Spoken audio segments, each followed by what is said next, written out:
आज हम देखेंगे, जो भी देखेंगे उससे पहले मैं एक सवाल पूछूंगा, इसलिए टाइटल पहले नहीं बताऊंगा। टाइटल पहले बता दिया तो फिर आप लोग उसी हिसाब से जवाब दोगे। ठीक है, सबसे पहला सवाल जो लिखा है वो ये है, आप कौन हैं?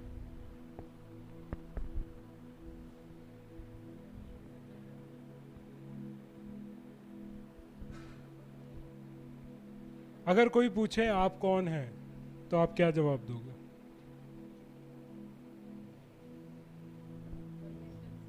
परमेश्वर की संतान। ठीक है, आप अपना नाम नहीं बताओगे? कोई अगर आपको नहीं जानता है, वो सीधा पूछ रहा है आप कौन हो, तो आप क्या बताओगे? पंकज। और कोई भी पूछ रहे हो, जो अनजान व्यक्ति है, आप कौन हो, पहले नाम बताओगे। और क्या बताओगे? क्योंकि ये मैं इसलिए समझा रहा हूँ क्योंकि आजकल हम ऑनलाइन प्लेटफॉर्म पे बहुत कुछ शेयर कर देते हैं। क्या क्या शेयर करते हैं? मैं शादीशुदा हूँ कि नहीं, मेरे बच्चे हैं कि नहीं, मैं कहाँ नौकरी करता हूँ, मेरा जन्म कब हुआ है, और मैं कहाँ रहता हूँ या किस शहर में रहता हूँ, कहाँ से मैंने पढ़ाई करी है, क्या क्या मैंने कर रखा है, कहाँ मैं जॉब कर रहा हूँ, या क्या कुछ मैंने अपने जीवन में कहाँ कहाँ यात्रा करी है, सारी चीज़ें हम ऑनलाइन में डालते हैं। तो अगर कोई ऑनलाइन देख के पूछे और बोले कि ये कौन है, तो हम बता सकते हैं कि ये व्यक्ति शायद एक म्यूजिशियन होगा, क्योंकि उसने अपने फ़ोटो डाल दिया होगा गिटार के साथ। या अगर स्टेज पे खड़ा है तो वो कोई प्रचारक होगा, या डिबेटर होगा, या कोई वक्ता होगा जो वो बातों को बताता है। या अगर किसी ने उसको अपना फोटो ट्रैवलिंग का डाल दिया तो वो कहेगा कि ये व्यक्ति बहुत घूमता है, इसके पास वेला टाइम भी है और वेला पैसा भी है ना। हम अपने आप को किस तरीके से पहचानते हैं उस बारे में मैं बताना चाहता हूं कि अगर मैंने आज आपको बोल दिया कि एक शब्द में आप जो हैं उसका पूरा सार पता चलना चाहिए, ऐसा एक शब्द में अपने आप को बताओ, तो आप क्या बताओगे? अपना नाम नहीं है, आपका पूरा जिंदगी को आपको संक्षिप्त करके एक शब्द में लेके आना है, तो आप क्या बताओगे? क्योंकि मैं ये एक्टिविटी अपने स्कूल के बच्चों के साथ करता हूँ कि मैं उनसे बोलता हूँ कि आप अपने पूरे जीवन को एक एडजेक्टिव में अपने नाम को बताओ, कि उस एडजेक्टिव से मुझे पता चल जाए कि आप मेजरली ये हो। मसीह हैं, ओके। अब मैं टफ कर देता हूँ और थोड़ा सा इसको, आपके नाम का पहला लेटर, उसके हिसाब से आपको अपने आप को एक एडजेक्टिव देना है, तो क्या दोगे? मेरे नाम में ए है, तो ए के हिसाब से मैं अपने आप को बोलता हूं कि मैं अट्रैक्टिव हूं। एडजेक्टिव है ना, अट्रैक्टिव, ठीक है, तो अट्रैक्टिव आशीष। वैसे ही आप अपने नाम के हिसाब से क्या बना सकते हो? पी, पंकज। पी से नहीं पता, परफेक्ट बोल रहा है, ठीक है, उसका जांच हमें करना पड़ेगा। और हिमानी, एच। सोचना पड़ रहा है, ऑनेस्ट आ रहा है, हाँ ठीक है, ऑनेस्ट आया वहां से, अंदर से भी। बी, बिलीवर, बी से, ठीक है। और काइंड, करिश्मा से काइंड, ठीक है। और आर से रिस्पॉन्सिबल आया है अंदर से। निखिल, एन से कुछ बताना चाहेंगे? सब सोचेंगे, ठीक है। तो ऐसे एक काम करके देखो कि आप अपने आप को एक ऐसा एडजेक्टिव को हिंदी में क्या कहेंगे, विशेषण बताएं कि आपको वो पूरी रीति से बता सके कि मैं ये हूं। ठीक है, तो ये आपका होमवर्क है, मैं अगले हफ्ते पूछूंगा, क्योंकि अभी आज सब सोचने लगेंगे तो टाइम वेस्ट होगा। ठीक है, क्या हम अपने जीवन को अच्छे तरीके से जानते हैं? जानते हैं? जितने लोग नहीं बोल रहे हैं ना, उनको अपने जीवन को फिर से जांचना पड़ेगा। ठीक है, क्योंकि हमसे बेहतर हमें जानने वाला परमेश्वर को है। उसके बाद अगर इस संसार में देखें तो और कोई नहीं है। मैं कौन हूं, मैं क्या करता हूं और मैं क्यों करता हूं, उसको जानने वाला मेरे अलावा और कोई भी संसार में नहीं है। ठीक है, तो आप अपने जीवन को अच्छे तरीके से जानते हैं कि आप क्या कर रहे हैं? ये सवाल मैं इसलिए पूछ रहा हूं क्योंकि हमारे जो भी प्रक्रिया हम करते हैं, या जो भी हम एक्शन लेते हैं, या जो भी हम कार्य करते हैं, उसके पीछे कुछ कुछ गुण लगाते हैं, कुछ कुछ कार्य हम करते हैं। सबसे पहले क्या करते हैं पता है? हम एक सोच के प्लान करते हैं। पहला स्टेप, कोई भी कार्य करने से पहले हम उसको प्लान करते हैं। अगर मुझे कहीं ट्रैवल करना है तो उससे पहले मैं प्लानिंग करूंगा कि मेरे को उस ट्रैवल में क्या क्या करना पड़ेगा, क्या क्या रूट लेना पड़ेगा, क्या क्या चीज़ों की ज़रूरत पड़ेगी। रिसोर्सेस मैं बाद में देखूंगा, लेकिन मेरे को क्या क्या चाहिए वो सारी बातों को प्लान करूंगा मैं। क्योंकि अगर बिना प्लानिंग के आज सुबह उठा, सुबह उठते के साथ ही मैं बोलूँ मैं आज जा रहा हूँ कहीं, तो वो बेवकूफ़ी है और उसमें बहुत नुकसान भी हो सकता है। शायद आप आधे रास्ते में से जाके वापस आओगे, ओ मैं तो ये भूल गया, फिर वापस आओगे, फिर जाओगे, फिर उसके बाद याद आएगा अच्छा मैंने तो गैस बंद ही नहीं किया, फिर वापस आओगे गैस बंद। तो आना जाने में वहां तक कभी पहुंचोगे नहीं। तो सबसे पहला कदम हम करते हैं कि इसमें हम प्लानिंग करते हैं। तो अगर हमारे जीवन के प्रति अगर हो कि अगर हम अपने जीवन में कुछ प्लान करते हैं, यहाँ पर इस स्टेज पर हम सेट करते हैं कि मेरा उद्देश्य क्या है, उस कार्य को करने का उद्देश्य क्या है। तो प्लानिंग में मैं ये करूँगा कि मेरा उद्देश्य क्या है, मेरा पर्पस क्या है, या मेरा मोटिव क्या है कि मैं इसके पीछे क्यों कार्य करना चाहता हूँ। दूसरा जो है, उसी में प्लानिंग फेज में हम ये देखते हैं कि क्या क्या हो सकता है, कि अगर मैं वहाँ जाऊँगा तो क्या होगा, मैं ये सीनरी देख पाऊँगा, मैं पानी में डूब सकता हूँ या तैर सकता हूँ, या फिर उसके वहाँ पे पहाड़ों में मैं चल सकता हूँ, ट्रैकिंग कर सकता हूँ, या पहाड़ों के आवाज़ों को मैं सुन सकता हूँ, उसकी शांति को मैं आनंद ले सकता हूँ, या अगर आप बीच में गए तो वहाँ पे पानी और रेत में मैं दौड़ सकता हूँ। ऐसे कार्य हम कर सकते हैं। तो पॉसिबल जो आउटकम हो सकता है उनके बारे में भी हम प्लानिंग के प्रोसेस में चिंता करते हैं।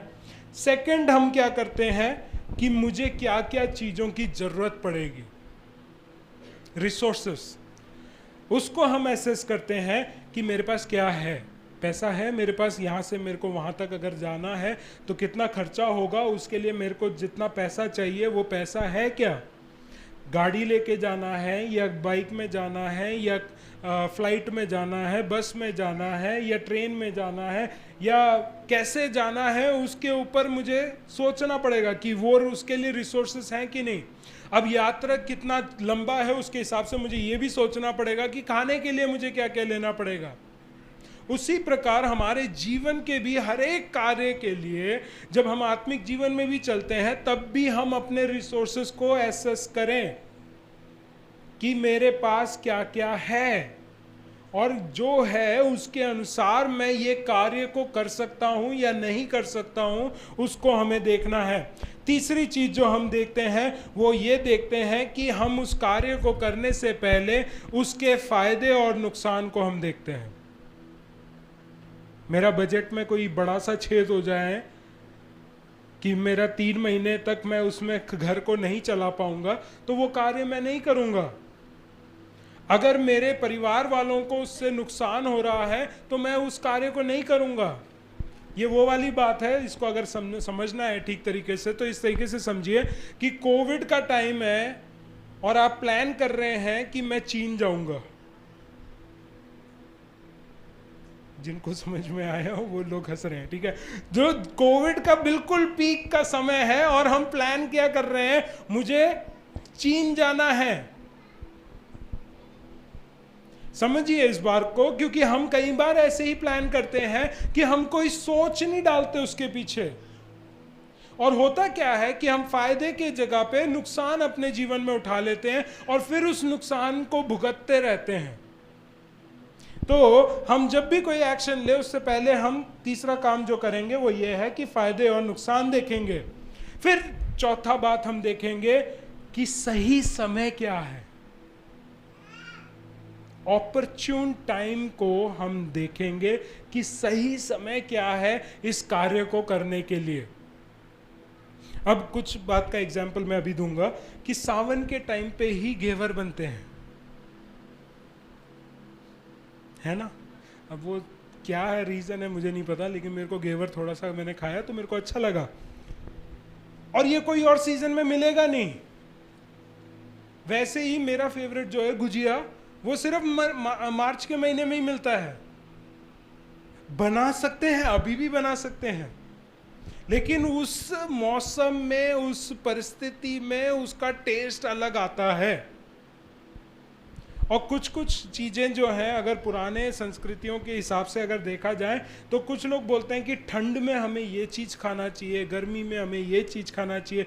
जो ठंड की चीज़ें हैं अगर गर्मी में खाएं तो वो हमारे शरीर को नुकसान करती हैं, है ना। ऐसा मैं ही सुनना है या आप लोगों ने नहीं सुना है? आप लोगों ने भी सुना है, ठीक है। तो हम कई चीज़ों को करेक्ट टाइम पे जब हम करते हैं तब उसका फ़ायदा ज़्यादा होता है। शेयर मार्केट अगर किसी ने अप्लाई किया हो, उसमें इन्वेस्ट किया हो, समय आपको पता होना चाहिए कब उसमें पैसा डालना है और कब पैसा निकालना है। क्योंकि अगर जब डालना है तब डाला नहीं और जब निकालना है तब निकाला नहीं, तब भी आपको नुकसान हो सकता है। इसलिए करेक्ट टाइम को हम देखते हैं कि कब हम जा सकते हैं या कोई भी कार्य कर सकते हैं, और लास्ट में हम फिर उस एक्शन को लेते हैं, ठीक है। अब यही 5 पॉइंट्स के बेसिस पे आज हम एक कहानी देखेंगे। निकालेंगे लूका रचित सुसमाचार उसका 15वां अध्याय और उसका 11 से लेके हम वाक्यों को पढ़ेंगे।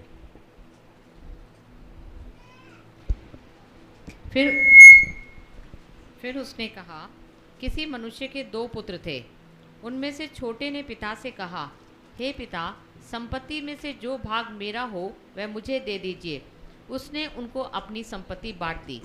बहुत दिन ना बीते थे कि छोटा पुत्र सब कुछ इकट्ठा करके दूर देश को चला गया और वहाँ कुकर्म में अपनी संपत्ति उड़ा दी। जब वह सब कुछ खर्च कर चुका तो उस देश में बड़ा अकाल पड़ा और वह कंगाल हो गया। इसलिए वह उस देश के निवासियों में से एक के यहाँ जा पड़ा। उसने उसे अपने खेतों में सुअर चराने के लिए भेजा और वह चाहता था कि उन फलियों से जिन्हें सुअर खाते थे अपना पेट भरे, और उसे कोई कुछ नहीं देता था। जब वह अपने आपे में आया तब कहने लगा, मेरे पिता के कितने ही मजदूरों को भोजन से अधिक रोटी मिलती है और मैं यहाँ भूखा मर रहा हूँ। मैं अब उठकर अपने पिता के पास जाऊँगा और उससे कहूँगा कि पिताजी, मैंने स्वर्ग के विरोध में और तेरी दृष्टि में पाप किया है। अब इस योग्य नहीं रहा कि तेरा पुत्र कहलाऊं। मुझे अपने एक मजदूर के समान रख ले। तब वह उठकर अपने पिता के पास चला। वह अभी दूर ही था कि उसके पिता ने उसे देखकर तरस खाया और दौड़कर उसे गले लगाया और बहुत चूमा। पुत्र ने उससे कहा, पिताजी, मैंने स्वर्ग के विरोध में और तेरी दृष्टि में पाप किया है और अब इस योग्य नहीं रहा कि तेरा पुत्र कहलाऊं। परंतु पिता ने अपने दासों से कहा, झट अच्छे से अच्छा वस्त्र निकालकर उसे पहनाओ और उसके हाथ में अंगूठी और पाँव में जूतियां पहनाओ और पला हुआ पशु लाकर मारो, ताकि हम खाएं और आनंद मनाएं। क्योंकि मेरा ये पुत्र मर गया था, फिर जी गया है, खो गया था, अब मिल गया है, और वे आनंद करने लगे। बस अभी स्टोरी का ये भाग तक हम देखेंगे क्योंकि हम एक ही पुत्र के ऊपर फोकस करेंगे। पुत्र का थॉट क्या था शुरुआत में? अगर 11वां वाक्य हम देखें, 12वां वाक्य देखें तो 12वें वाक्य में वो कहता है कि 2 पुत्र थे। पिता का वो छोटा पुत्र पिता के पास आता है और क्या कहता है कि संपत्ति में जो मेरा हिस्सा बनता है वो मुझे दे दो। तो पहला हमने क्या किया था, कोई भी एक्शन लेने से पहले हम क्या करते हैं? प्लानिंग, ठीक है। तो अब प्लानिंग क्या है, इसके अंदर क्या थॉट चल रहा है, उस लड़के के अंदर क्या थॉट चल रहा है कि मैं जो मांग रहा हूं कुछ गलत नहीं मांग रहा हूं, गलत मांग रहा है? वो ये तो नहीं कह रहा कि पूरी संपत्ति मेरे नाम पे कर दो। वो क्या कह रहा है? संपत्ति में जो कुछ भी मेरा बनता है, मेरा हक, वो मुझे दे दो। हमारा थॉट प्रोसेस क्या है कि कई बार हम जो एक्शन लेते हैं हम अपने आप को सही साबित करते हैं। मैं जो कर रहा हूं वो सही है, मेरे हक का है। परमेश्वर ने भी मेरे जीवन में फ्री विल दे रखा है और परमेश्वर मुझे रोक नहीं रहा है कोई कार्य को करने से। इसलिए जो कार्य मैं कर रहा हूं वो क्या है? क्या है? सही है। नहीं तो क्या होता? परमेश्वर रोक देता। हमारा यूजुअल जो भी हम कार्य करते हैं उसमें हमारा थॉट यानी कि हमारी सोच यही जाती है कि परमेश्वर मुझे रोक नहीं रहा, इसका मतलब जो मैं कार्य कर रहा हूं वो सही कार्य कर रहा हूं। Praise the Lord. वही चीज ये भी सोच रहा है कि मैंने कुछ भी गलत नहीं मांगा है। आज तक 2000 साल हो गए इस कहानी को पढ़ते हुए, हर एक प्रचारक यही बोलता है कि उसने गलत किया मांग के। इतनी बदनामी। लेकिन ये छोटा पुत्र आज खड़े होकर अगर आपके सामने जीवित होता तो वो यही कहता, मैंने कुछ गलत थोड़ी मांगा था, जो मेरा हिस्सा है वही मैंने मांगा, मेरा पूरा हक बनता है कि मैं उस चीज को मांग लूं। गलती कहां हुई है? टाइमिंग। टाइमिंग गलत हो गई है उसकी। ज्यादातर विभाजन कब होता है या प्रॉपर्टीज का डिवीजन कब होता है? जब पिता की मृत्यु हो जाती है। उससे पहले अगर कोई भी मांगता है वो गलत टाइमिंग है, लेकिन जो मांग रहा है वो गलत नहीं है। हम कार्य क्या करते हैं? मैं उसकी सहायता करने के लिए तो गया था, लेकिन टाइमिंग कई बार गलत हो जाता है। एक एग्जाम्पल मैं बोलूंगा। एक लड़की बहुत ही ज्यादा डिप्रेस थी। उसके पास इशू ये था कि मेरे से कोई प्यार नहीं करता है, कोई मेरी केयर नहीं करता है, कोई मेरे से मेरा हाल नहीं पूछता है। उस टाइम पे एक लड़का जाता है और उससे बात करना शुरू करता है। उसने उसका दुख देखा, उसने उसकी चिंता करी, उससे सिर्फ सवाल पूछे 2-3 कि आप कैसे हो, ठीक हो, नहीं हो, आपके लिए मैं प्रार्थना कर सकता हूं। देखो, किया उसने कुछ भी गलत नहीं है, लेकिन हो क्या गया कि उस लड़की के जीवन में उस लड़की के प्रति भावनाएं जाग उठी। प्रॉब्लम क्या है कि हम जब भी कोई कार्य करते हैं हम उसका इफेक्ट नहीं सोचते हैं। परमेश्वर जब वचन में कहता है तुम एक दूसरे के लिए प्रार्थना किया करो, कहीं नहीं लिखा है कि तुम एक दूसरे से जाके रिश्ते बनाओ, कंसर्न दिखाओ। प्रेम करने का मतलब है कि अगर प्रेम के जगह पे हमें परमेश्वर के जीवन में ही अगर हम देखें, यीशु मसीह क्या करता है? यीशु मसीह लोगों के दुखों को देख के तरस खाता है। कंपैशन, कंपैशनेट बनो, इन्वॉल्व मत हो। प्रॉब्लम क्या हो जाता है कि हम ज्यादा इन्वॉल्व हो जाते हैं और हम कंपैशनेट भूल जाते हैं। मैं जवानों को ज्यादा समझाना चाहता हूं क्योंकि हम जवान जो हैं हम बहुत भावुक हैं।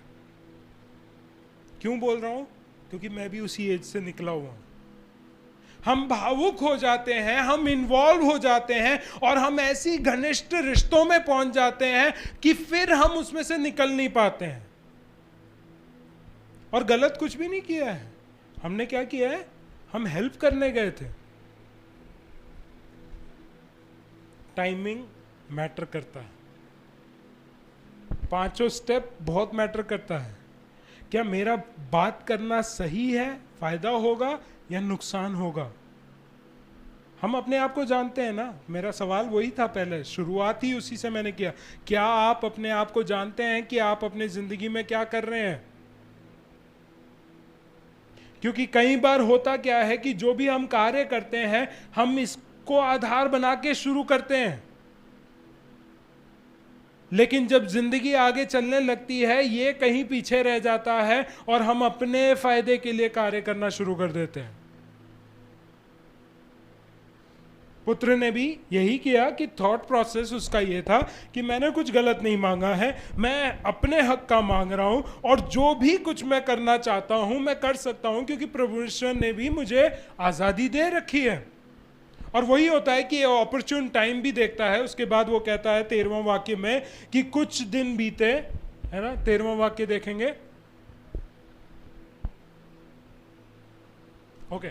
और बहुत दिन ना बीते थे कि छुटका पुत्र क्या कर रहा है? सब कुछ इकट्ठा करके एक दूर देश को वो चला गया है और वहां क्या कर रहा है? कुकर्म में अपनी संपत्ति। अगला स्टेप क्या कर रहा है वो? प्लानिंग तो हमारा हो गया है। सेकेंडली क्या था? रिसोर्सेस। वो करेक्ट रिसोर्सेस को कलेक्ट कर रहा है। उसको कुछ दिन, बहुत दिन ना बीते, वो उतने दिन कर क्या रहा था? मैं यात्रा पे निकलने वाला हूं, मुझे जाना है, इसलिए मैं जो कुछ इकट्ठा कर सकता हूं मेरी यात्रा के लिए उन चीजों को वो इकट्ठा कर रहा है। जमीन में हिस्सा होगा तो जमीन में वो हिस्सा जो जमीन का उसका है उसको बेचकर पैसा इकट्ठा किया होगा। रास्ते के लिए, यात्रा के लिए खाना भोजन उसने इकट्ठा किया होगा। कपड़े और जो पहनने के लिए जो कुछ था उसने वो इकट्ठा किया होगा। सारे चीजों को इकट्ठा करने में उसको बहुत दिन ना बीते थे, यानी कि लिटिल डेज, फ्यू डेज उसको लगे। कुछ ही दिनों में वो अपने घर को छोड़ के निकल रहा है। कहने का मतलब वही कि हम कोई भी कार्य करते हैं उसमें हम रिसोर्सेस देखते हैं कि मेरे पास क्या क्या है। अब अगर पाप करना है आज के टाइम पे बहुत इजी, बहुत इजी, मतलब बहुत इजी। कितनों के पास फोन है? खड़ा कर सकते हैं, मैं किसी को क्रूज पे नहीं चढ़ाऊंगा। फोन एक ऐसा पोर्टल हो गया है, एक ऐसा, क्या कह सकते हैं, इंग्लिश में पोर्टल है लेकिन हिंदी में वो एक ऐसा दरवाजा बन चुका है जो बहुत सारी चीजों को खोल के दे देता है। जो समझदार है वो अच्छे से इस्तेमाल भी करेगा और अच्छे से उसको छिपा भी देगा, किसी को कुछ नहीं पता चलेगा। आजकल जवानों को पता है कि कौन से ऐप में कितना लॉक लगा सकते हैं। अपने फोन का ही लॉक अगर देखा जाए तो किसी एक लड़के का मैंने फोन का लॉक देखा, जो वो 9 डॉट्स होते हैं उसमें क्रिएटिव बन के दिखाते हैं। मैं कहा कि उसने ऐसे ऐसे करके 3 मिनट तक ऐसे ऐसे करता रहा और फिर जाके उसका खुला। मैंने कहा तू ये याद कैसे रखता है? बस हो जाता है। मेरा बहुत सिंपल है, ऐसे ऐसे करके करो, हो गया। उसका ऐसे ढगड़ा ढगड़ा ढगड़ा पता नहीं 9 बार कितने बार कहाँ कहाँ घूम के आ गया, मेरे को भी नहीं पता चला कि कैसे उसका लॉक लगा है। मैंने कहा तू किसी को फोन देगा तो उसकी तो दिमाग की बत्ती गुल हो जाएगी। मैं एक बात कहना चाहता हूँ, क्योंकि मैं एक शादीशुदा व्यक्ति हूँ, अगर किसी को डाउट था तो मैं उसको क्लैरिफाई करना चाहता हूँ। मैं एक शादीशुदा व्यक्ति हूँ। मेरे फोन का लॉक मेरी बीवी को पता है और उसके फोन का लॉक मुझे पता है। उसके अलावा हमने किसी भी ऐप में कोई भी लॉक नहीं लगा रखा है, दोनों का ही बोल रहा हूं। इसका मतलब ये नहीं है कि हम कभी पाप नहीं करते हैं। हम अगर करते भी होंगे तो एक दूसरे को पता है कि हम क्या करते हैं। कहने का मतलब क्या है कि अगर हम अपने जीवन को, आज मैंने अगर बोल दिया कि आपका फोन मेरे हाथ में दे दो, मेरे को देखना है कि क्या क्या चल रहा है इसमें, कितने लोग धड़ल्ले से देंगे और कितने बोलेंगे क्यों मांग रहे हैं पास्टर? मुझे पता है, क्योंकि कई लोगों का जो सांसें, क्यों बोलते हैं कि मेरी फोन मेरा ऑक्सीजन है? क्योंकि अगर वो किसी ने ले लिया मेरी सांसें अटक जाएंगी, मेरे प्राण मेरे शरीर को छोड़ के निकल जाएंगे। छोटे भी नहीं है, मतलब जवानों की ही बात नहीं कर रहा हूं, बड़ों की भी मैं बात कर सकता हूं इस बात में, क्योंकि कई बार बड़े भी ये सोचते हैं कि ओहो हम तो कुछ नहीं करते इसमें। आजकल जो न्यूज़ में आ रहा है वो जो अगर पढ़ो, मैंने तो न्यूज़ इसलिए छोड़ दिया क्योंकि बहुत ज़्यादा डिप्रेसिंग हो जाता है। 38 साल के पुरुष ने 6 साल की लड़की के साथ जो किया है वो सुन के दिल दहल जाता है। और अपॉर्चुनिटी बनी कैसे? वो लड़की अपने माँ बाप के नॉलेज के बगैर सोशल मीडिया में थी। उसने कांटेक्ट किया, बातचीत करी, ये जो बड़ा बुजुर्ग आदमी था वो बड़े ही अच्छे से उसको जो जरूरत था वही बातों को कर करके उसको अपने वश में कर दिया। मिलने के लिए बुलाया और मिलने के लिए वो लड़की पहले पहुंच गई, लड़का बाद में, लड़का क्या कहूँगा मैं, आदमी जो है वो बाद में आया, गाड़ी में आया, उसको उठाया, लेके चला गया। माँ बाप को कुछ भी नहीं पता है। और लड़की की बॉडी 4 दिन के बाद मिली है। कहने का मतलब क्या है? हम अपने आप को समझते हैं कि मेरे पास रिसोर्सेज हैं, मैं कुछ भी कर सकता हूं, लेकिन हम सब कुछ उड़ा देते हैं। आपका जीवन, आपका समय, आपकी ऊर्जा, आपका जो परमेश्वर ने एक जीवन के प्रति आपके लिए एक उद्देश्य रखा है, उन सब को हम उजाड़ कर वापस आते हैं। परमेश्वर जब चाहता है कि तुम्हारा जीवन बिल्कुल ट्रांसपेरेंट हो, उसका एग्जाम्पल मैं बताऊं, कहां लिखा है? पौलुस बताता है कलीसिया के सामने, तुम अपने गुनाह को कबूल करो सभा के बीच में। कितने लोगों को मैं अगर आज अपॉर्चुनिटी दूं कि आपने क्या क्या गलत किया है अब तक, वो आके सभा के सामने खड़े होके बोल सकते हो? हिम्मत नहीं होगी, शर्म आ जाएगी, क्योंकि हम लोगों के प्रति हमारा जो इमेज है उसको हम बनाए रखना चाहते हैं। लेकिन मैं एक बात समझाना चाहता हूं कि परमेश्वर आपके थॉट्स को भी जानता है।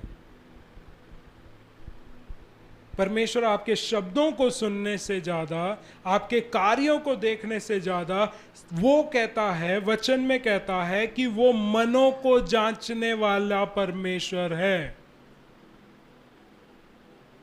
तुम्हारा मोटिव क्या है कलीसिया में आने का, वो परमेश्वर जानता है।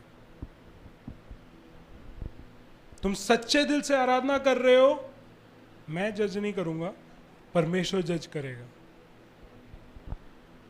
तुम आपस में एक दूसरे के साथ सच्ची क्षमा के साथ बैठे हो, वो परमेश्वर जानता है।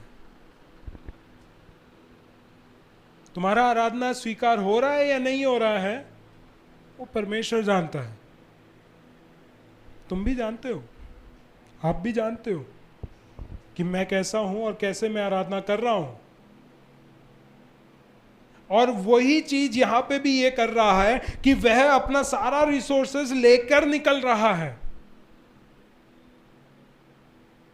वो नहीं चाहता है कि वो वापस आए। हमारे जीवन में हम ऐसे कार्य कर देते हैं कि हम सोचते हैं कि हम वापस कभी नहीं आएंगे, हम एक बार जा रहे हैं तो हम निकल रहे हैं। लेकिन हमारे जीवन में हम छोटे पुत्र से भी जो थोड़े से और आगे हैं, हम दूर देश नहीं जाते हैं, हम पीछे वाली गली में जाके आ जाते हैं।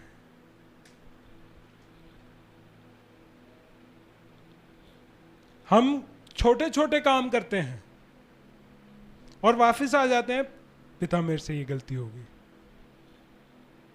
6 दिन हम गलत करेंगे, 7वें दिन परमेश्वर के भवन में आने से पहले हम क्षमा मांग लेंगे। इसके साथ एक ही बार हुआ है वो प्रोसेस, हमारे लिए वीकली है। और फिर हम परमेश्वर को जब यहां से जाते हैं हम बोलते हैं मिलेंगे अगले हफ्ते इसी जगह इसी समय, इसी तरीके से मिलूंगा मैं। वो नहीं बोलते हैं फिर से तेरी जरूरत पड़ेगी मुझे संडे।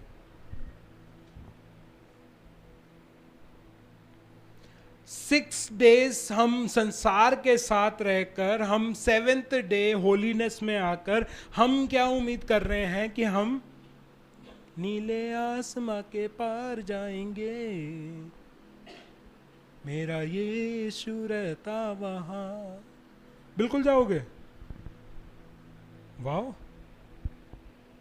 मैंने शायद बाइबल गलत पढ़ लिया होगा, क्योंकि मेरे को ये वाक्य कहीं नहीं मिला कि 6 दिन तुम संसार के साथ रहकर तुम स्वर्ग जा सकते हो। अगर ऐसा होता तो मैंने बहुत समय बर्बाद कर दिया है, 6 दिन मैं भी जी सकता था। लेकिन परमेश्वर कह रहा है यहां पर, इस लड़के के जीवन में से दिखाना चाह रहा है कि वो सारे रिसोर्सेस लेके दूर देश जा रहा है। क्यों? उसका रीजन भी है। वो अपने आप को छुपा के रखना चाहता है कि वो क्या कार्य कर रहा है।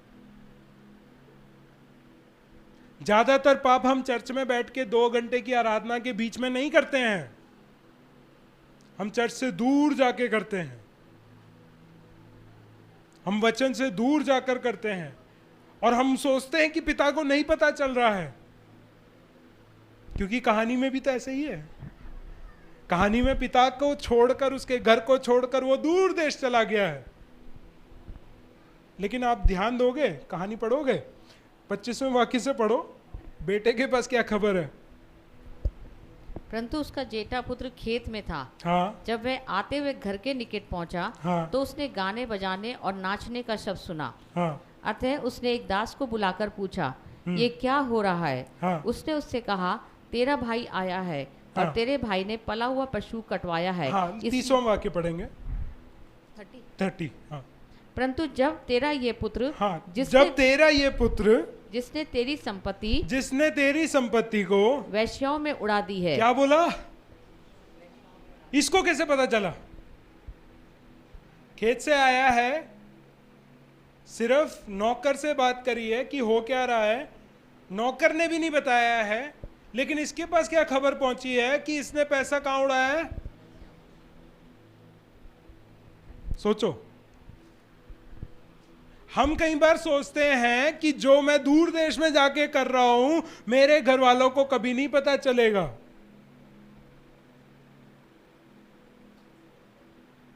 चलो ठीक है, अगर आप बच गए, मर गए, या परमेश्वर का आगमन हो गया, खुलासा नहीं हुआ, प्रभु ने आपके ऊपर अनुग्रह किया, लेकिन वहां जब परमेश्वर के न्याय आसन के सामने खड़े हो गए, वहां तो खुलेगा, वहां तो पता चलेगा कि आपने क्या किया है, कि मेरे सोच में मैंने क्या गलत किया है, मेरे रिसोर्सेस के साथ मैंने क्या गलत किया है। ये बात जो ये कर रहा है कि उसने संपत्ति का सारा पैसा व्यर्थ उड़ा दिया है, जो 13वां वाक्य कहता है कि वो दूर देश जाकर उन सारे पैसे को उड़ा दिया है उसने। क्या काम किया है कुछ नहीं पता है, लेकिन उसको पता है कि ये जो मैंने किया है उससे मेरा फायदा नहीं हुआ है। क्योंकि अगर उसने बिजनेस में लगाया होता, अपना खुद का दुकान खोला होता, तो उसको अकाल का प्रॉब्लम नहीं होता। लेकिन जो उसने किया है कि जो फायदे आपको मिले हैं, जो आशीषें आपको मिली हैं, उसका दुरुपयोग किया गया है।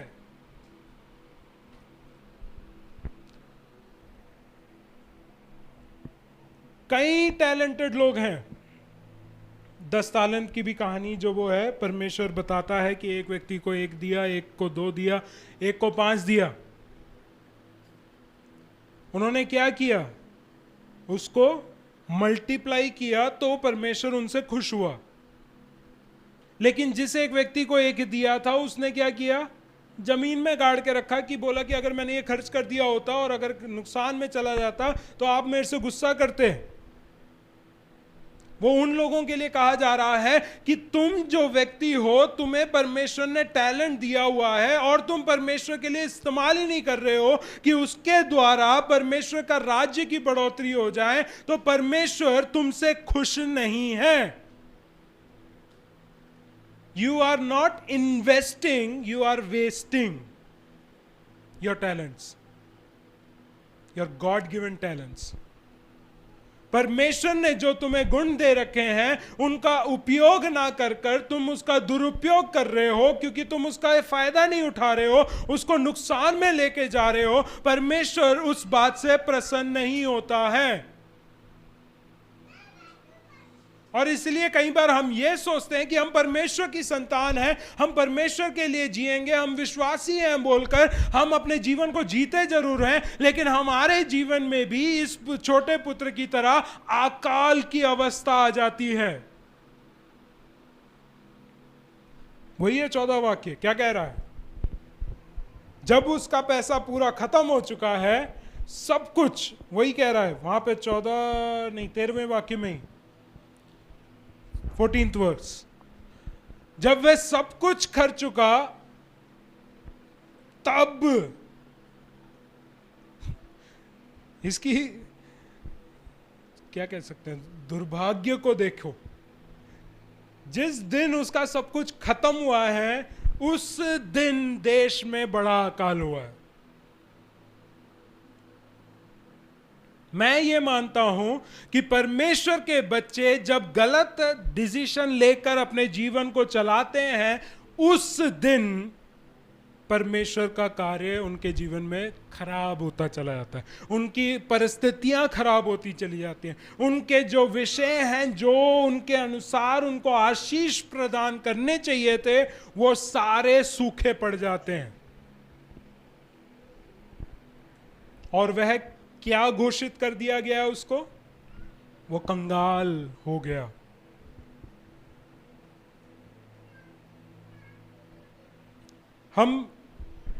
मैं इस अगर छोटे पुत्र के जगह पे होता तो मैंने कभी भी ये नहीं सोचा होगा कि मेरे जिस देश में मैं जा रहा हूं वहां अकाल हो जाएगा। प्रोस एंड कॉन्स जब हम देखते हैं, फायदा नुकसान कि कोई भी कार्य करने का, उसने कभी भी अपने बुरे के बुरे सपने में भी नहीं सोचा होगा कि देश में अकाल पड़ेगा। उसने ये सोचा होगा कि मेरा पैसा एक दिन खत्म होगा और जिन दोस्तों के ऊपर मैं खर्च कर रहा हूं वो दोस्त मुझे सहायता करेंगे, लेकिन कभी भी ये नहीं सोचा होगा कि अकाल पड़ जाएगा। परमेश्वर जब कार्य करता है अपने बच्चों को वापस लाने के लिए, वो कार्य करता है जो तुमने कभी सोचा भी नहीं होगा। Praise the Lord. उससे हम बुरा मान जाते हैं, कई बार हमारी प्रार्थनाएं बदल जाती हैं। योना के बारे में अगर आप देखें तो योना के बारे में याद आता है तो वो कहता है कि मैंने भविष्यवाणी कर दी है, और उसके बाद वो इंतजार कर रहा है, एक पहाड़ पर जाकर बैठकर इंतजार कर रहा है कि परमेश्वर का न्याय निन्नेवे के लोगों के ऊपर होगा। और क्या होता है? कुछ नहीं होता है। वो फिर भी बैठा रहता है, फिर भी इंतजार करता है। रात को परमेश्वर क्या करता है? एक बेल उगा देता है। अगले दिन उसको छांव मिलती है, बड़ा ठंडक मिलता है, थोड़ा सा गुस्सा ठंडा हो जाता है कि परमेश्वर ने मेरे को छांव दी है। लेकिन फिर वही परमेश्वर, वचन कहता है उसमें कि परमेश्वर ही एक कीड़े को भी भेजता है, और वो कीड़ा क्या करता है? उस बेल को पूरा सत्यानाश कर देता है। फिर वो गुस्सा करता है। क्या गुस्सा करता है? और परमेश्वर उससे क्या सवाल पूछता है? ये बेल जो था, तू उसके लिए गुस्सा कर रहा है मेरे से, जिसके लिए तूने कुछ किया है? ना तो तूने बीज बोया, ना तूने उसे उगाया, ना उसे बड़ा किया, लेकिन उसकी चिंता के लिए, उस एक बेल को नष्ट होने के वजह से तू मेरे से लड़ाई कर रहा है। ठीक तरीके से सोचिए, हमारे जीवन में हम जो भी कुछ कर रहे हैं, हमारा कितना मेहनत है। परमेश्वर का अनुग्रह अगर हमारे जीवन में नहीं है, जिस बात का घमंड हम करके दिखाते हैं, वो सारा घमंड चकनाचूर हो सकता है। और हम परमेश्वर से लड़ते हैं, मेरे जीवन में आशीष क्यों नहीं है? तूने किया क्या है उस आशीष के लिए? वचन दिया है परमेश्वर ने, उस वचन के अनुसार तूने कार्य किया? हम परमेश्वर को सिखाने के लिए पहुंच जाएंगे यही वचन को इस्तेमाल करके, कि वचन में ये लिखा है, वचन में वो लिखा है, वचन में ये लिखा है। लेकिन परमेश्वर अपने स्वभाव से थोड़ी बदल सकता है। परमेश्वर किसको अनुग्रह दिखाना चाहता है, किसको नहीं दिखाना चाहता है, वो परमेश्वर के ऊपर है। लेकिन हम न्याय करके बैठ जाते हैं, ये अनुग्रह के लायक नहीं है।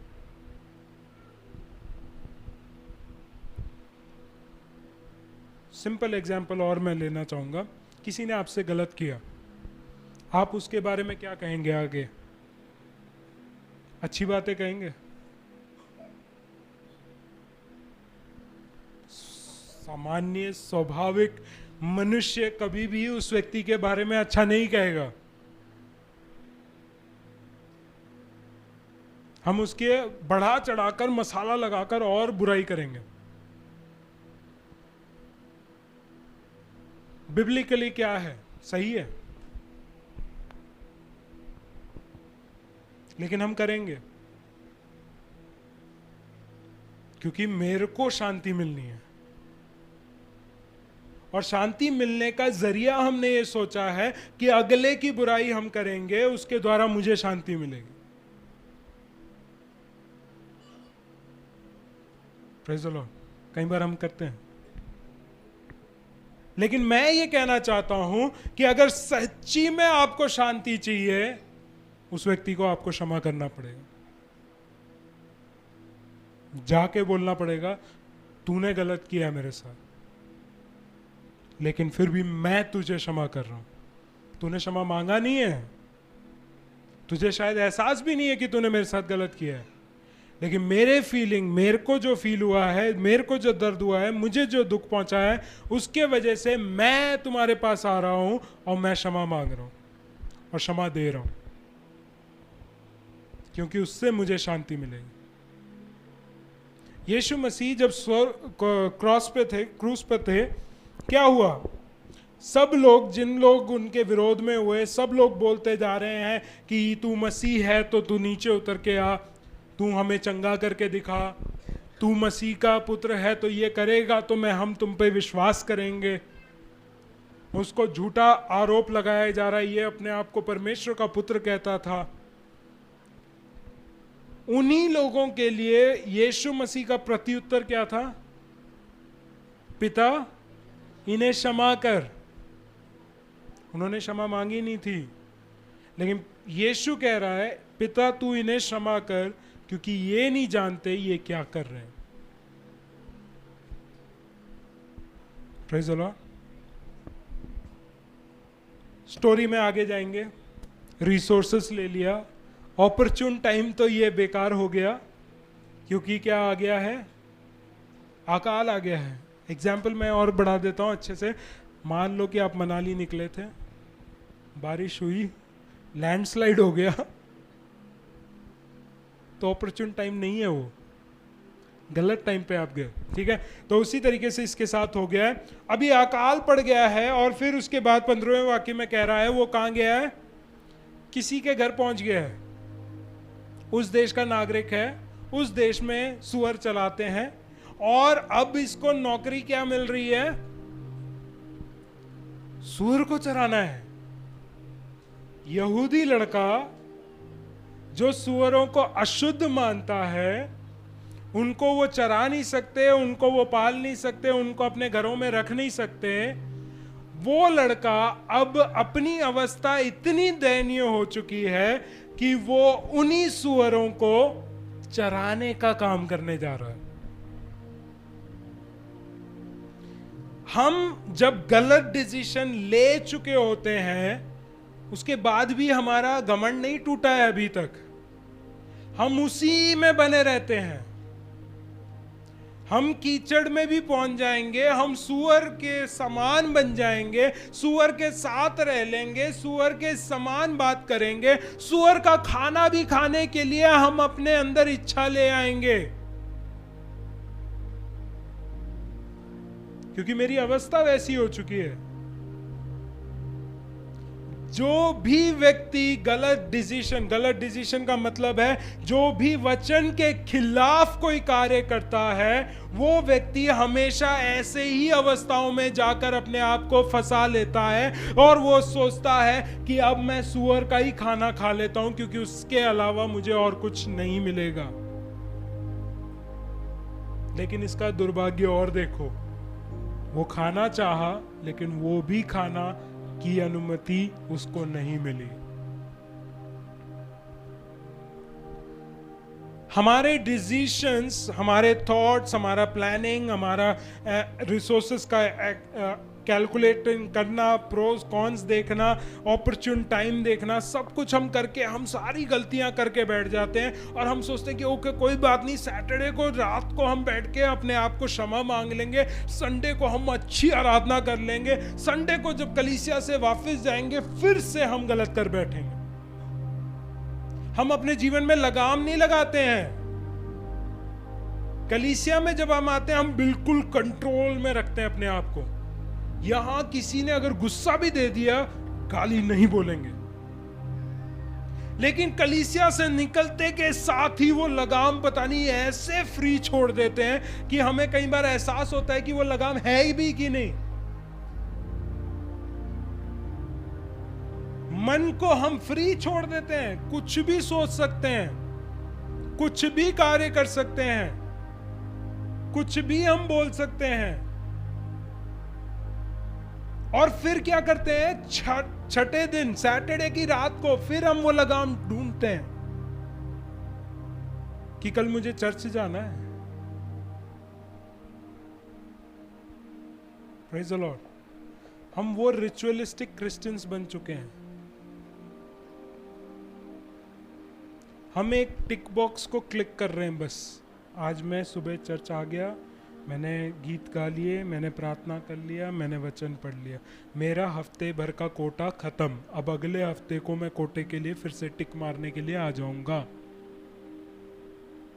पूरे हफ्ता हमारा क्या सोच चल रहा है वो हमें नहीं, हमें पता है, हमें पता है कि वो वचन के हिसाब से नहीं है। हम क्यों बोलते हैं, पास्टर लोग जो भी यहाँ पे खड़े हुए हैं, जितने लोग क्यों बोलते हैं कि कलीसिया में जब आराधना के लिए आओ एक तैयारी के साथ आओ। तैयारी एक रात पहले नहीं होती है, पूरे 6 दिन परमेश्वर में बनकर आप आके संडे को खड़े होकर आराधना करो, अलग अनुभव है। मैं एक्सपीरियंस के साथ बोल रहा हूं, अलग अनुभव है। आपको फील होगा, आपसे परमेश्वर बात करेगा, आपके जीवन में ऐसे कार्य होंगे जो कभी आपने सोचा भी नहीं होगा कि ये संभव है। हम क्यों अभी भी बीमारी में हैं? हम अभी भी क्यों कर्जों में डूबे हुए हैं? हम अभी भी क्यों ये नहीं कह पा रहे हैं कि परमेश्वर ने पूरी रीति से मुझे आजाद कर दिया है?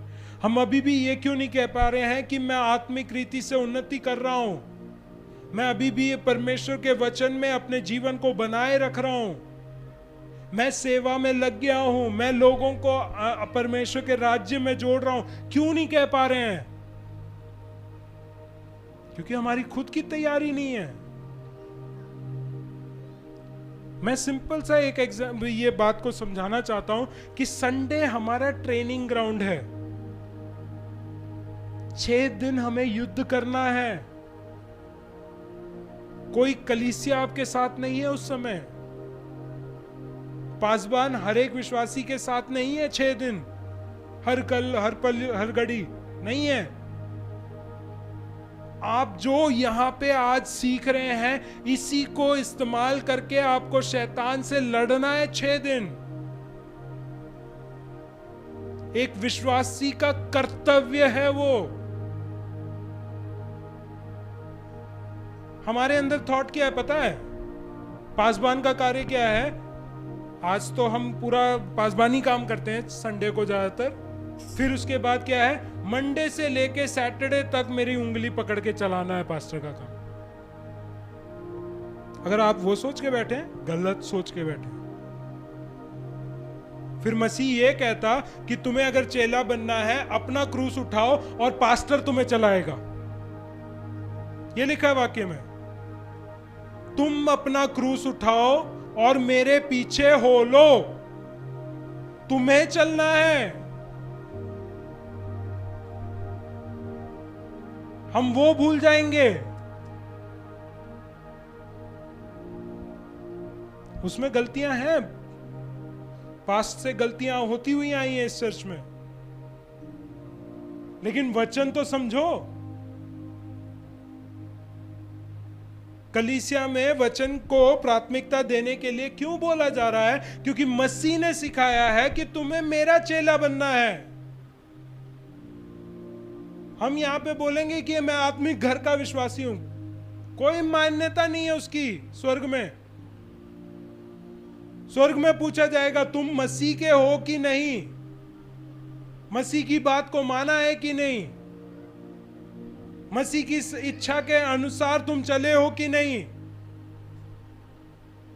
जीवन की पुस्तिका जिसमें मसीह नाम लिख रहा है उसमें तुम्हारा नाम है कि नहीं। हम नहीं मैटर करते इन बातों के लिए।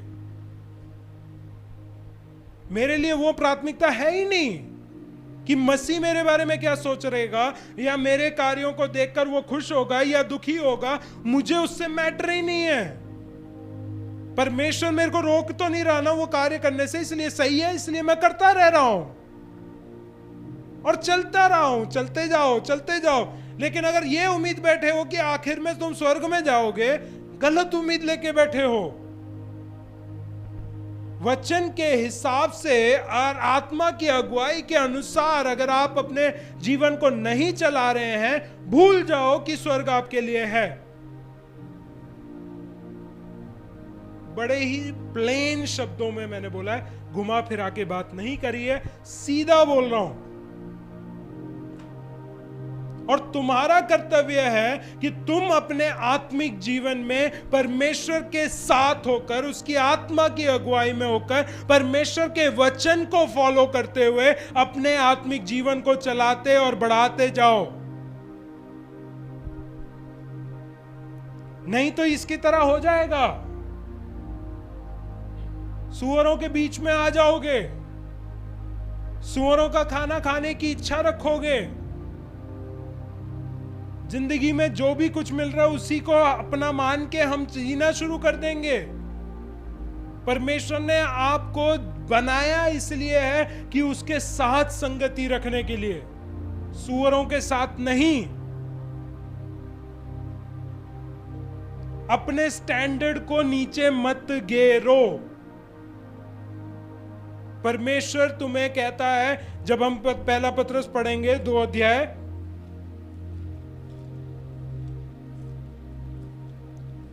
उसका 9 से पढ़ेंगे।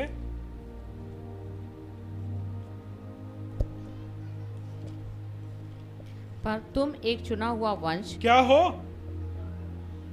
सुन लो कि किसके लिए बुलाया परमेश्वर ने।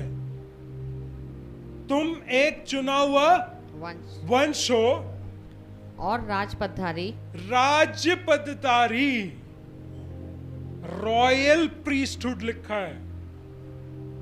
राजा के लिए आप याजक के रूप में चुने गए हो। राजा कौन? परमेश्वर, यीशु मसीह। उसके लेवल के लिए आपको उसका याजक के रूप में आपको चुना है। फिर याजकों का समाज, एक याजकों का समाज के रूप में चुना है। आगे, और पवित्र लोग, पवित्र लोग होने के लिए बुलाया गया है। पवित्रताई का मतलब क्या है? अलगाव, सेपरेशन फ्रॉम व्हाट? सिन से सेपरेशन। पाप से अपने आप को अलग रखने वाले एक राज्य के रूप में परमेश्वर ने अपने विश्वासियों को बुलाया है। फिर और परमेश्वर की निज प्रजा हो। निज प्रजा, एक्सक्लूसिव। कई प्रोडक्ट लॉन्च देखे होंगे कि सिर्फ अमेज़न में मिलेगा।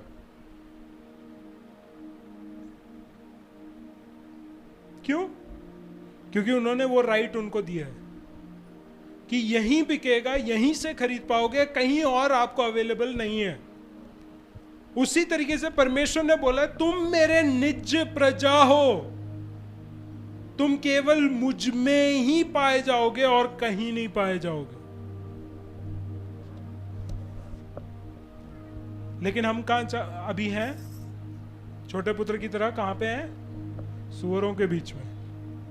हम भूल जाते हैं हमारी पहचान, हम भूल जाते हैं कि हम कौन हैं। हम संसार की रीति से बातें करने की सोचते हैं, हमारा जीवन शैली संसार की रीति के अनुसार बन जाता है, हमारे कार्य, डिसीजन लेना, हमारे सब कुछ। परमेश्वर को तो कंसल्ट करने की बात ही भूल जाओ, वचन को कंसल्ट करना भूल जाते हैं, पवित्र आत्मा से पूछना भूल जाते हैं, बस हम अपनी मर्जी से कर लेते हैं और फिर हम उम्मीद कर रहे हैं कि ब्लेसिंग भी होना चाहिए। कैसे? इंस्ट्रक्शंस दिए गए हैं, गाइडलाइंस दे रखी हैं, रूल बुक आपके हाथ में है, उसके हिसाब से चलोगे तो रिवॉर्ड्स लिखी हैं, तो ब्लेसिंग लिखी हुई है। नहीं विश्वास? व्यवस्था विवरण निकालेंगे, 28वां अध्याय, पहला वाक्य।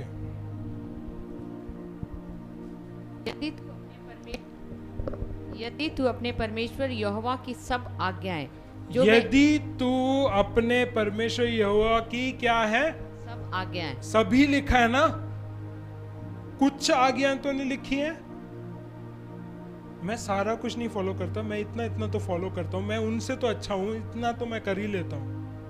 नहीं, यदि तू अपने परमेश्वर यहोवा की सब आज्ञाएं जो मैं आज तुझे सुनाता हूँ, जो आज मैं तुझे सुनाता हूं, चौकसी से पूरी करने को चित लगाकर, चौकसी से, अलर्टनेस के साथ, कि किसी भी घड़ी में, किसी भी क्षण में गलत ना कर बैठूं, उस चौकसी के साथ सारी बातों को पूरा करने का चित्त लगाकर, मन में बिठाना है वो माइंडसेट कि चाहे कुछ भी हो जाए, मैं परमेश्वर के वचन के खिलाफ कार्य नहीं करूंगा। और उसके लिए अपने बॉडी को, अपने इंद्रियों को मैं हर समय अलर्ट रखूंगा कि मैं कुछ भी गलत ना करूं। तो वह तुझे पृथ्वी की सब जातियों में श्रेष्ठ करेगा। और उसके बाद दूसरा वाक्य, फिर अपने परमेश्वर यहोवा की सुनने के कारण हाँ, ये सब आशीर्वाद तुझ पर पूरे होंगे। ओहो,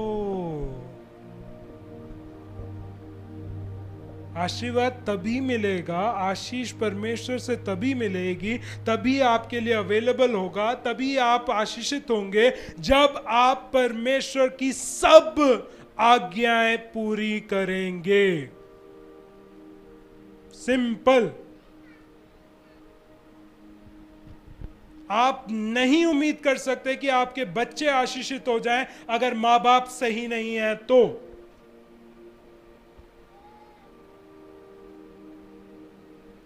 आप अपने कार्यस्थल में आशीषित नहीं होंगे अगर आप खुद कार्यस्थल में जो रूल्स एंड रेगुलेशन है उसको फॉलो नहीं कर रहे हैं तो। आत्मिक जीवन में आप आशीषित नहीं हो सकते जब तक परमेश्वर की आज्ञाओं को आप पूरा फॉलो नहीं करते हैं तो। सिंपल।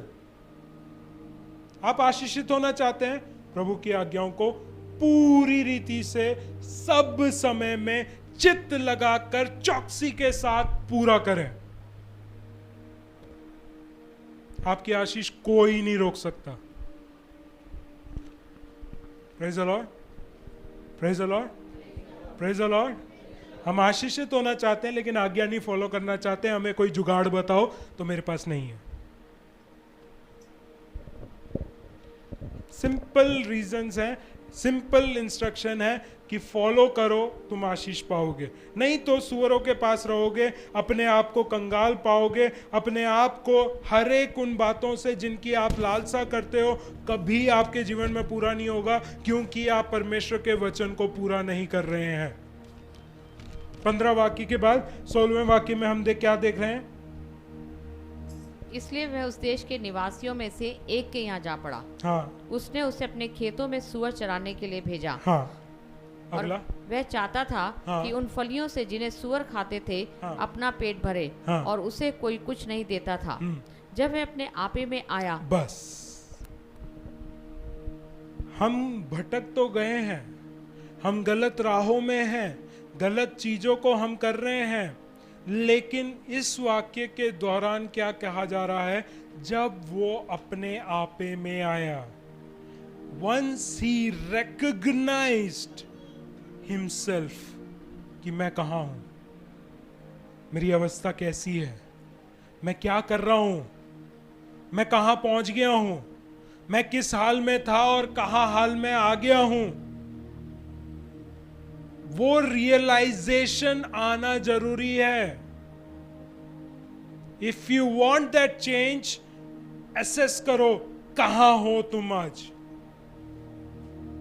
आत्मिक जीवन के हिसाब से कहां हो, वचन के हिसाब से कहां हो, आत्मा के रीति से कहां हो, विश्वास के रीति से कहां हो, आप जानते हो।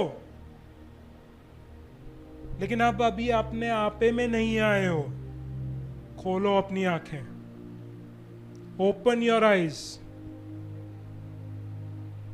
Look at where you are. अपने आंखें खोल के देखो कि तुम कहां हो, शारीरिक नहीं, अपने अंदरूनी आंखों को खोलो। झूठ बोलना बंद करो अपने आप से कि मैं पवित्र हूं। झूठ बोलना बंद करो कि मैं आत्मिक हूं। झूठ बोलना बंद करो कि मैं अन्य भाषा बोल रहा हूं। झूठ बोलना बंद करो मेरे द्वारा प्रार्थना में चंगाई हो रही है। झूठ बोलना बंद करो, क्योंकि ये कोई भी कर सकता है, दुष्ट आत्मा भी कर सकती है ये काम। ये चिन्ह नहीं है तुम्हारे विश्वासी होने का। फलों से पहचाना जाता है पेड़। फल क्या है? हर एक आत्मिक व्यक्ति का फल होना चाहिए। क्या फल है? निकालेंगे गलातियों की पत्री 5 अध्याय 22वां वाक्य।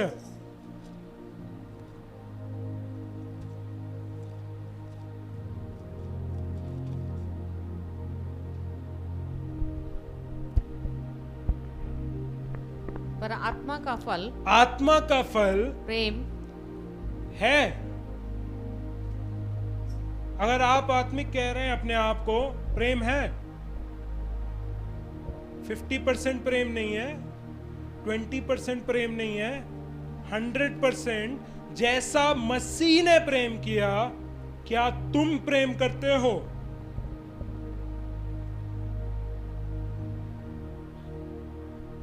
फल से पहचाना जाएगा पेड़,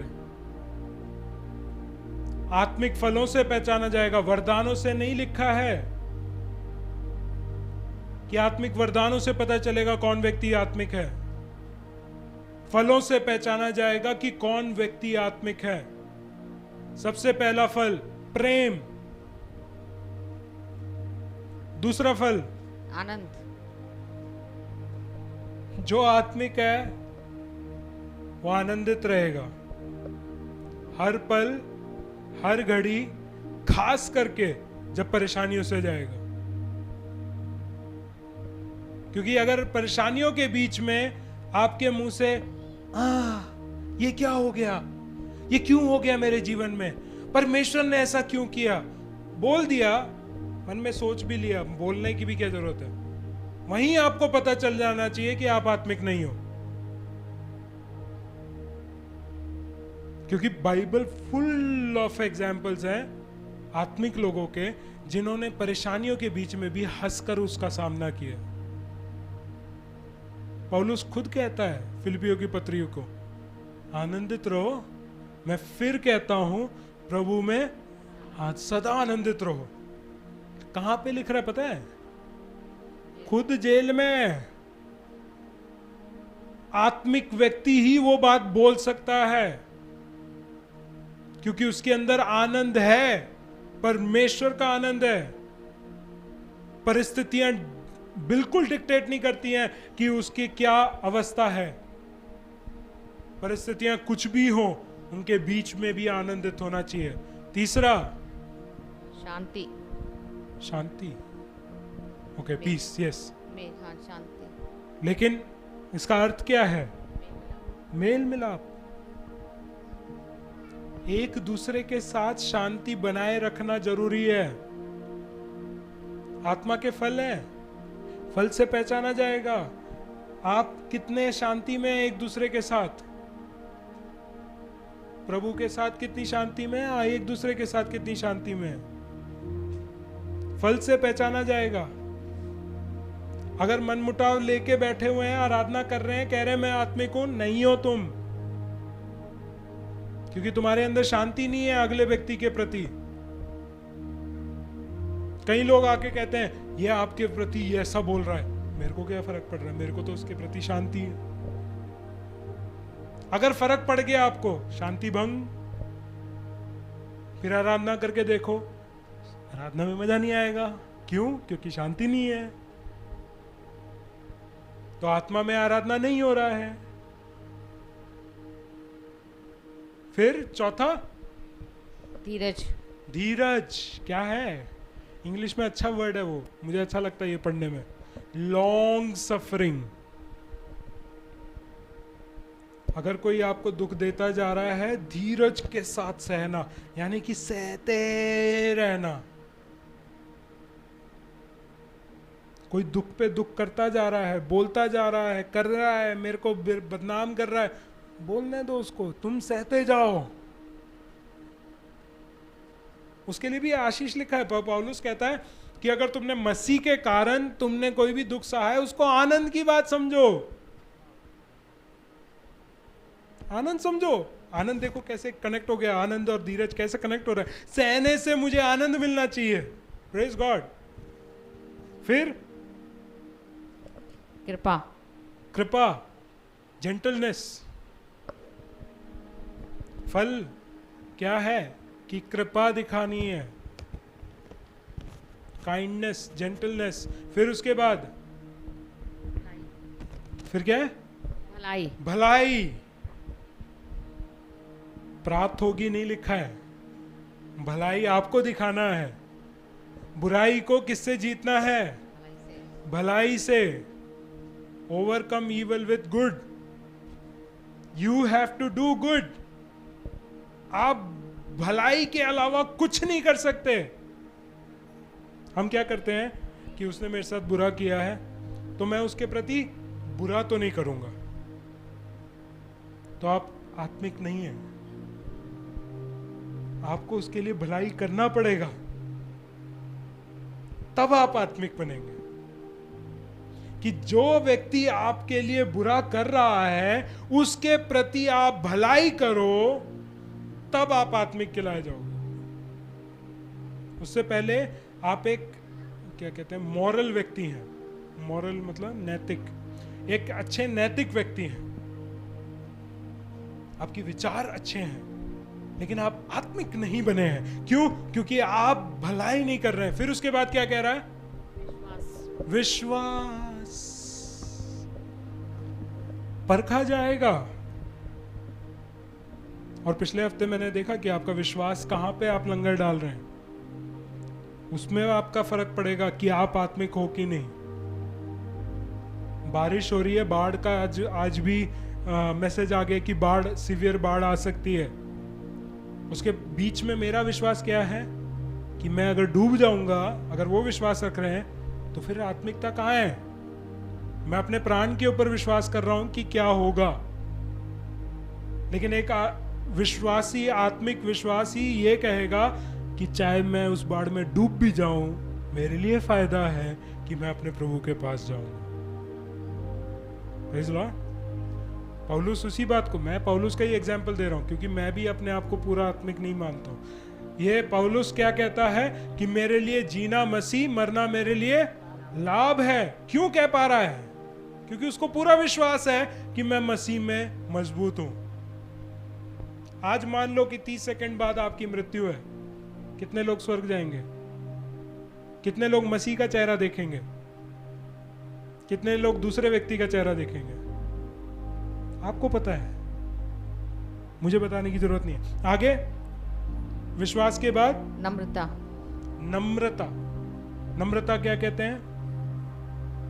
काइंडनेस, जेनरोसिटी, मीकनेस, नम्रता। अब नम्रता को हम कई बार हम्बलनेस के साथ भी लेके आते हैं। हम्बलनेस क्या है? हम्बलनेस ये है कि मैं कुछ नहीं कर सकता, बिना परमेश्वर के मैं कुछ नहीं कर सकता। जो बाकी कहते हैं कि मैं कुछ कर सकता हूं, सारे घमंडी हैं। मैं कुछ नहीं कर सकता। यूहन्ना रचित सुसमाचार, उसमें मसीह खुद कहता है कि तुम मुझ में बने रहोगे तो तुम कुछ कर सकते हो, अगर तुम मुझ में नहीं बने रहते हो तो तुम कुछ भी नहीं कर सकते हो। तो अगर आत्मिक व्यक्ति है तो वो किस में बना हुआ है? मसीह में बना हुआ है। तो मसीह में अगर बना हुआ है वो कुछ कर सकता है, लेकिन वो खुद बोलता है मैं कुछ नहीं कर सकता हूं, क्योंकि जब तक मसीह मुझे आज्ञा नहीं देगा मैं कुछ करता ही नहीं हूं। Praise the Lord. परमेश्वर का दास पौलुस फिर कहता है कि इस बात के लिए कि मैं वही बातें तुम्हारे तक पहुंचाता हूं जो बातें मुझे मसीह ने बताई हैं। जब तक मसीह हमारे जीवन को डायरेक्ट नहीं करता है, कोई कदम मत बढ़ाओ। जब तक परमेश्वर दिशा नहीं दिखाता है, तुम कदम मत बढ़ाओ, क्योंकि उसमें नुकसान है। आखिरी संयम। आखिरी है संयम, सेल्फ कंट्रोल। इंद्रियों के ऊपर अपना काबू रखने वाला व्यक्ति आत्मिक है। आत्मा के द्वारा ही हो सकता है ये। अगर आप आत्मा से भरे हुए हैं, आप अपने इंद्रियों को नियंत्रण में रखेंगे। मैं करने के लिए बहुत कुछ कर सकता हूं, फ्रीडम ऑफ विल है, परमेश्वर मेरे हाथ को नहीं रोकेगा। मैं किसी को थप्पड़ मारना चाहूं तो मैं अपने हाथ से मार सकता हूं, लेकिन एक संयमी व्यक्ति क्या करेगा कि अगर मुझे थप्पड़ मारा भी जाए तो मैं हाथ उठा के उसको मारूंगा नहीं, मैं दूसरा गाल भी उसको दूंगा। फिर पूछोगे कब तक भैया? फिर वही वचन, फल, लॉन्ग सफरिंग, धीरज के साथ। जब तक सफरिंग मिल रहा है तब तक सहते जाओ। जब तक वो मारेगा, थक भी जाएगा तो उसके बारे में भलाई, भाई मैं तेरा हाथ दबा दूं ताकि तेरा हाथ सही हो जाए, और अगर तुझे फिर भी मारना है तो फिर भी मैं अपना गाल आगे बढ़ा दूं। ऐसा कर सकता कोई? नहीं। लेकिन आत्मिक व्यक्ति ऐसा करेगा। एग्जाम्पल के लिए समझा रहा हूं, कोई थप्पड़ खाने के लिए मत चले आना। कहने का मतलब क्या है कि हमारे फलों से हमारी पहचान होती है, और उसी प्रकार ये जो व्यक्ति है, छोटा पुत्र, उसको उसकी अवस्था में जब तक परमेश्वर लेके नहीं गया, अलाउ नहीं किया परमेश्वर ने, जब वो उस अवस्था में आ गया, वो अपने आपे में आ गया। He realized कि मैं कहां पे हूं। उसको पहचान होगी कि मैं कहां पहुंच गया हूं, और इसलिए फिर वो आगे क्या कह रहा है 17वें वाक्य में, जब वे अपने आपे में आया, हाँ, तब कहने लगा, तब कहा उसने क्या? मेरे पिता के कितने ही मजदूरों ये को, प्लानिंग फेज है। He is thinking inside himself कि मेरे पिता के घर में कितने ही मजदूरों को भोजन से अधिक रोटी मिलती है। फायदा सोच रहा है। अभी प्रोज एंड कॉन्स बोला था ना कि हम सोचते हैं कि क्या होता है, वो सोच रहा है, ठीक है। और मैं यहाँ भूखा मर रहा हूँ। और मैं यहाँ पे भूखा मर रहा हूँ, मेरा नुकसान हो रहा है यहाँ पे। प्रोज एंड कॉन्स, ठीक है। फिर आगे, मैं अब उठकर अब मैं उठकर, ये अभी रिसोर्स मैनेजमेंट में जा रहा है कि अब मुझे उठकर क्या करना है, अपने पिता के पास जाऊंगा। जाना है। तो मेरा रिसोर्सेस क्या है कि मेरे पास पाँव हैं, इन पाँव से मुझे उठना है और मुझे start walking towards my father's home, मुझे अपने घर, पिता के घर की ओर चलना है। फिर और उससे कहूंगा, और उससे क्या कहूंगा कि पिताजी, हाँ, मैंने स्वर के विरोध में, ऑपर्च्यून टाइम क्या है कि मैं जब पिता के पास पहुंच जाऊंगा तब मैं कहूंगा कि मैंने स्वर्ग और तुम्हारे स्वर के विरोध खिलाफ में और तेरी दृष्टि में पाप किया है। पाप किया है। फिर अब इस योग्य नहीं रहा हाँ, कि तेरा पुत्र कहलाऊं, हाँ, मुझे अपने एक मजदूर के समान रख ले। तो एक्शन ये लेना है कि अब तू मुझे मजदूर की तरह रख दे। पांचों पॉइंट क्लियर उस एक थॉट में ही।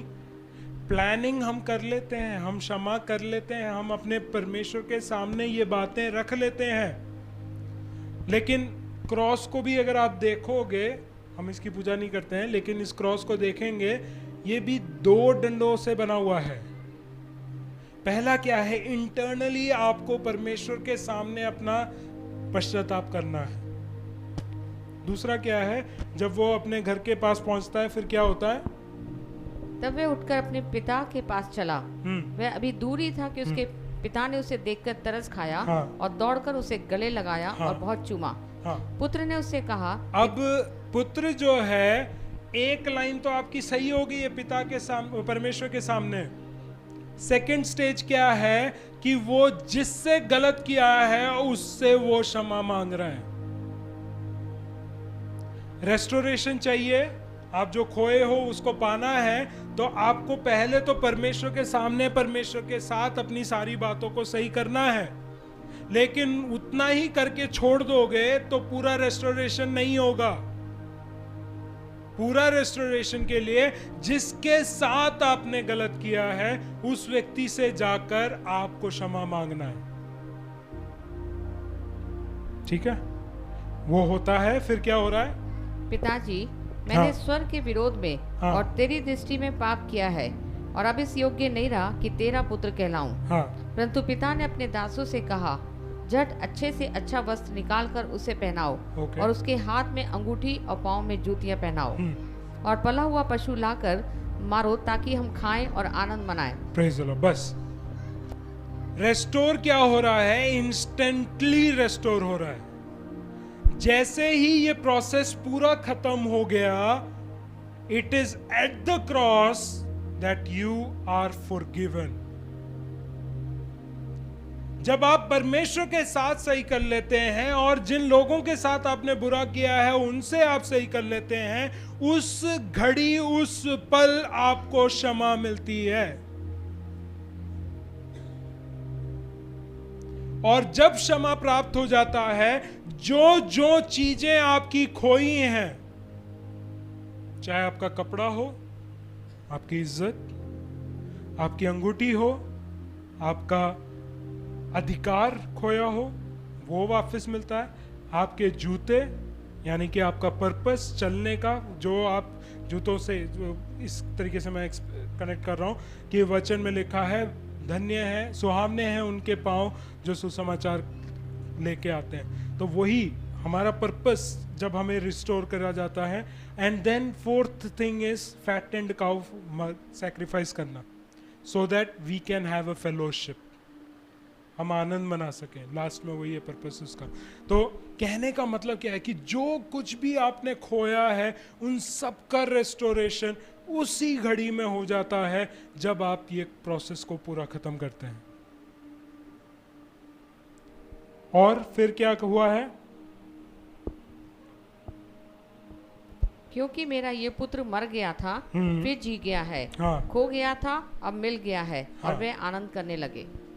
मर गया था, वो जी गया है, खो गया था, वो अब मिल गया है। आप कितना भी दूर गए हो, कितना भी बुरा काम किया हो, आपको लग रहा होगा कि इसमें से मैं कभी नहीं निकल सकता हूं, इसलिए जो अवस्था में है उसी में रहते हुए मैं सूअर का खाना खा लूं।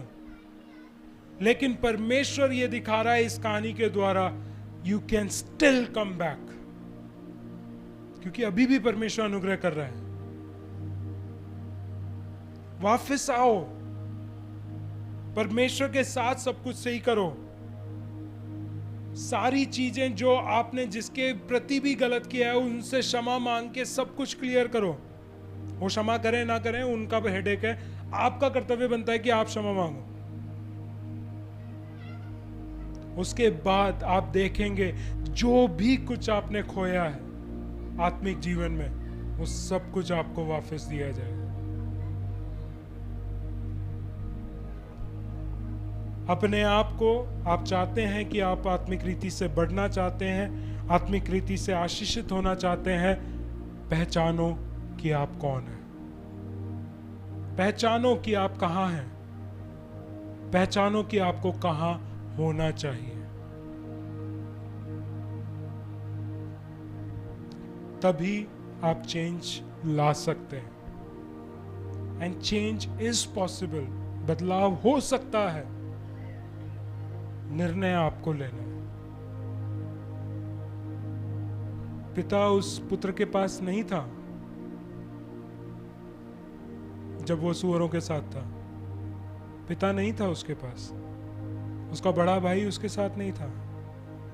उसके समाज के लोग उसके साथ नहीं थे। He was alone.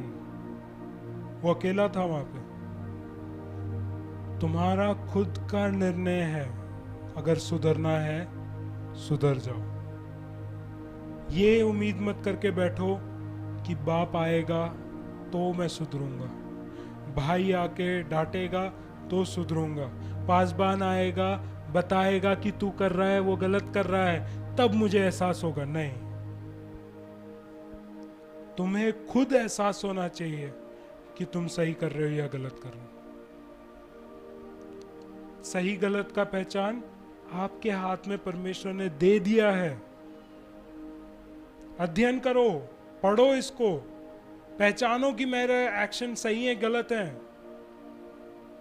मेरा थॉट प्रोसेस सही है गलत है, मैं जो निर्णय ले रहा हूं वो सही है गलत है, मेरे परिवार के लिए मेरे व्यक्तिगत जीवन के लिए वो फायदेमंद है या नुकसानदायक है।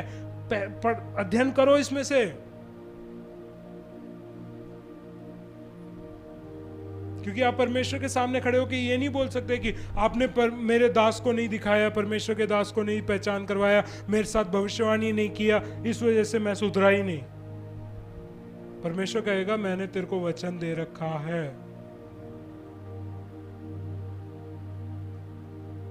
न्याय के टाइम पे आप उसको हरा नहीं पाओगे कोई भी लॉजिक देके। इसलिए अभी जब समय है बदल दो अपना जीवन। जैसा परमेश्वर चाहता है वैसे अपने जीवन को जियो, ताकि आपका जीवन आत्मिक रीति से उन्नति करे, आपके जीवन में परमेश्वर की आशीषें आए। क्यों ना हम अपने आंखों को बंद करें, हम प्रार्थना करेंगे। स्वर्गीय पिता परमेश्वर, आपका अनुग्रह हमारे जीवन में बना रहता है, उसके लिए हम धन्यवाद करते हैं। खास करके पिछले हफ्तों से परमेश्वर हमारे जीवन में आप वचन के द्वारा हमें सिखा रहे हैं किस तरीके से हमें आत्मिक रीति से बढ़ना है। मेरे जीवन में, मेरे कलीसिया के जीवन में, विश्वासियों के जीवन में परमेश्वर जो आशीषें आपने बनाए रखे हैं, जो उद्देश्य के साथ आपने उनको चुना है, जो कार्य के लिए उनको अलग किया है, प्रभु कई बार हम उन बातों से दूर हैं। लेकिन आज जिस तरीके से छोटे पुत्र ने खुद निर्णय लिया, उसको अपने आपे में वो आया, पहचान लिया कि वो कौन सी अवस्था में है और किस अवस्था में हो सकता है, अपना पश्चाताप करके वो अपने पिता के घर गया। हमें भी सहायता मदद कर कि हमने जो भी कुछ किया हो प्रभु तेरे सामने है। तेरे वचन, तेरे खिलाफ हमने वो बात किया है। प्रभु हमें क्षमा कर। हम जानते हैं कि हम तेरे पुत्र कहलाने के लायक नहीं, लेकिन हम तुझसे चाहते हैं कि तू हमें क्षमा कर। हमारे जीवनों को फिर से उसी रूप में ढाल दे जिस रूप के लिए आपने हमें चुना है। उसी उद्देश्य में वापस लेके आ, उसी अधिकार से हमें अभिषेक कर, ताकि तेरे राज्य की बढ़ोतरी में एक ठोकर का कारण नहीं पर एक उन्नति का कारण बनने पाऊं। एक और बार सभी लोगों को आपके हाथों में देते हैं, मांगते हैं प्रार्थना विनती प्रभु यीशु मसीह के नाम से, आमीन।